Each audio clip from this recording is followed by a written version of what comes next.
Fáilte, do you trust yourself?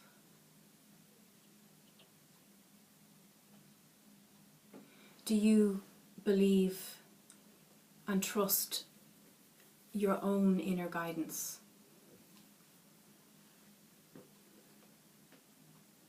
Or are you always seeking the counsel of others? Are you always needing other people to validate your path, to guide you in your decisions, to advise you in who you spend your time with, in the work you do, in the places you go? These stimulating questions are vital if you want to be a master of energy. If you want to be a healer, an energy therapist, if you want to be the creator of your own experiences, of your own life. In order to create that powerful, independent self, you need to be able to trust yourself. You need to know that your intuition, your gut reaction to people, to opportunities, to situations and experiences is solid and can be relied upon. A lot of my clients have this conflict between their heart and head.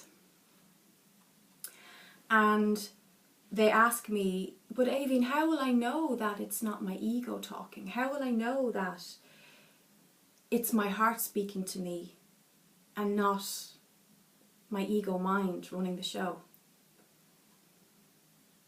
And really what I say to them is, it's about learning. It's about trial and error. The intuitive self is very powerful, and it will talk to us and get our attention in a myriad of ways.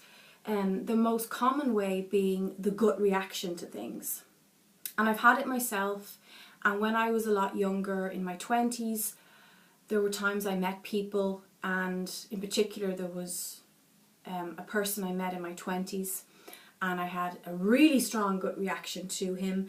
Literally, I saw alarm bells in his energy, like red alarm bells. My angels were saying, my higher self was saying, stay away from this person.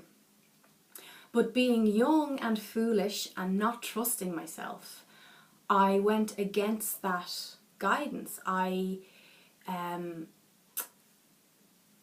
didn't trust that information, even though it was as clear as day. And I suffered the consequences of not trusting that information. And it was a very hard learned lesson. But often the hardest learned lessons are the ones that really stick. So now, and obviously since then I've really developed my intuition. I've always had a very powerful intuition. I do read energy, I'm a healer. These are all natural abilities that I have. But you can be given a natural, and by the way, we all have them. We're all energy vibrational beings. We're always translating energy. But you can be given a very powerful gift in its raw form, but it's up to you in your physical state to cultivate, to expand the boundaries of that gift and to enhance and to strengthen that muscle. And the only way to do that is by using it. So you have to use your intuition, you have to use it every day, trust it, make a connection to your intuitive self, have a relationship with your higher self or your angels. Your angels really are speaking your higher self's voice. They are messengers of what's best for you. They are looking out for the best expression for you in this lifetime, to joy, to love, to peace. So it's about creating that relationship by using that energy. It's there to be used. It's there to be acknowledged and recognized. And if you don't rely and trust in that relationship, it does get weak. Like any muscle, if you don't work out and use the muscles of your body, you know, they get weak. They get slack. They they get underused. So it's the same with the intuition. It is like a muscle. It needs to be used. It needs to be integrated as a very present, loud and clear signal in you and in your energy to your life. And after that experience that I had, I never doubt my intuition now. And in fact, my very work relies on my intuition, because that is what makes me a good energy therapist, that I'm able to trust the information I receive when I read a person's energy. So it's about practice. Practice makes perfect. Using your intuition, listening to yourself when you meet somebody, when you are introduced to a new person, when you are given or offered an opportunity, perhaps you're offered a job, perhaps you walk into a public space and you have an energetic, physical, like visceral energetic response to some place. It's about, just be open, be curious. Oh, okay, you're telling me to leave this place, or you're telling me to really connect with this person. It's not always negative. The intuition is equally as productive and powerful with positive things in our life. It's just that we're probably less inclined to listen when it's negative, because a lot of the time the ego self wants to be in control. And even though the intuition can be saying, no, no, no, back away, this is not the right person for you, or this is not the right place for you, the physical ego mind is like, no, I'll decide what's the right place. I'll decide if I'm going to be in this place or with this person.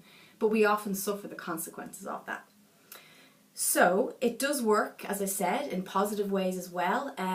There's been a few people in my life that when I literally on first contact with them, their energy lit up, my energy lit up, we recognized each other immediately. There was a sense of familiarity, of connection, of love.